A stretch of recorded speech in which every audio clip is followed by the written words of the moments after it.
नमस्कार, मैं इमरान। शहनवाज उर्फ टीपू हत्याकांड को आज 11वें दिन हो गया है और अगर पुलिस प्रशासन की बात करें और ख़ास करके मुरलीगंज पुलिस प्रशासन की बात करें तो उन्होंने ब्लूप्रिंट तैयार कर लिया है जिसमें सारी डिटेल्स इकट्ठा कर ली गई है कि किसे पकड़ना है, किसे छोड़ना है, किससे बातें निकलवानी है। सारी जानकारी उन्होंने तैयार कर ली है।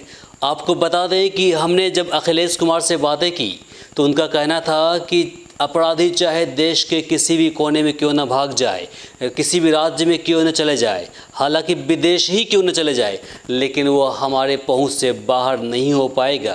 कानून वहां तक पहुंचेगा, धर दबोचेगा और उसे सज़ा मिलकर ही रहेगा। इसलिए हमें लेट हो रही है। इसके पीछे की वजह है कि कहीं न कहीं जो सुराग चाहिए थी और कुछ जानकारियाँ चाहिए थी उसमें आने में थोड़ी सी देरी हो गई, जिसकी वजह से हमने अभी तक ये अभियान शुरू नहीं किया था। लेकिन अगर हम कल ही की बात करें तो उन्होंने हाथ देना शुरू कर दिया है और आने वाले वक्त में हो सकता है कि कल या परसों आपके सामने में अपराधी बेनकाब हो जाएंगे।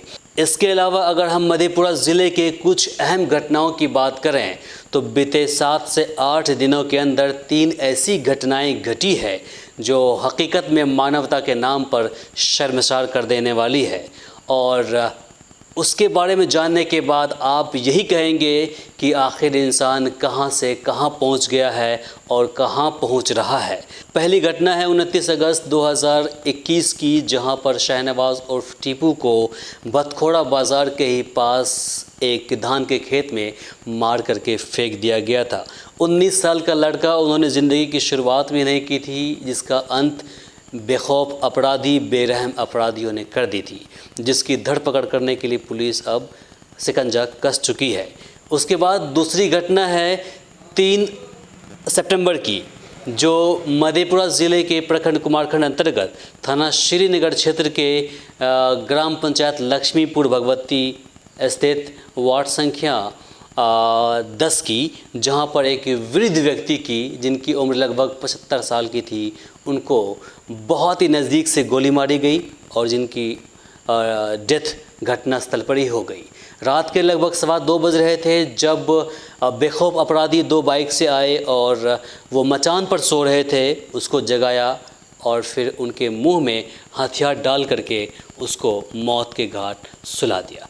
तो हालांकि उस घटना के बाद दूसरे ही दिन श्रीनगर पुलिस ने 2 अपराधी को पकड़ के जेल भेज दिया। हालांकि 5 नामजद और कुछ अज्ञात लोग उसमें शामिल थे, बाकी की तलाश जारी है। और तीसरी रूह कपा देने वाली घटना है मुरलीगंज थाना क्षेत्र के जीतापुर बाज़ार पंचायत के पास में ही राम सिंह टोला के पास जागीर चाँप की, जहां पर 3 अज्ञात शव पड़ी मिली और एक शव उसी के सामने रेलवे ट्रैक पर पड़ा मिला। तो कुल मिलाकर के 4 अज्ञात शव पड़ी मिली 5 सितंबर को, जिसे लेकर के मुरलीगंज पुलिस लगातार छानबीन में जुटी हुई है, लेकिन हद तक गुत्थी सुलझाने में कामयाब होती दिख रही है और आने वाले वक्त में हो सकता है कि कल या परसों में उसकी भी गुत्थी सुलझ जाए। इन तीनों घटना को आप अगर नज़दीक से देखेंगे, बारीकी से देखेंगे, तो आपको पता चलेगा कि जो हत्यारे होंगे वो काफ़ी शातिर थे। पहली घटना 29 अगस्त की, जिसमें शहनवाज उर्फ टीपू को मारा गया, वहाँ भी हत्यारे काफ़ी चालाकी से उसे हत्या करके फेंका धान के खेत में। दूसरी घटना 3 तारीख यानी 3 सितंबर की, जिसमें कि एक लगभग 75 वर्ष के वृद्ध व्यक्ति की गोली मार करके हत्या कर दी गई, वो भी काफ़ी शातिर तरीके से मारा गया। और तीसरी घटना जो 5 सितंबर की हुई थी, 4 अज्ञात शव पड़ा मिला, जिसकी अभी तक शिनाख्त नहीं हो पाई है, लेकिन इसकी भी गुत्थी सुलझते हुए दिख रही है। लेकिन इन तीनों घटनाओं को अगर आप जोड़ेंगे तो आपको पता चलेगा कि जो भी हत्यारे होंगे काफ़ी शातिर होंगे। तो मैं चाहूँगा कि आप इस वीडियो को अधिक से अधिक आप शेयर करें ताकि यह जानकारी बाकी लोगों तक पहुँच सके। और अगर आप हमें YouTube पर देख रहे हैं तो चैनल को सब्सक्राइब कर लें, साथ ही बेल आइकन पर प्रेस करना बिल्कुल ना भूलें। अगर आप हमें Facebook पर देख रहे हैं तो वीडियो को लाइक और शेयर करना बिल्कुल ना भूलें, साथ ही वी आवर्स न्यूज़ पेज को फॉलो अवश्य कर लें।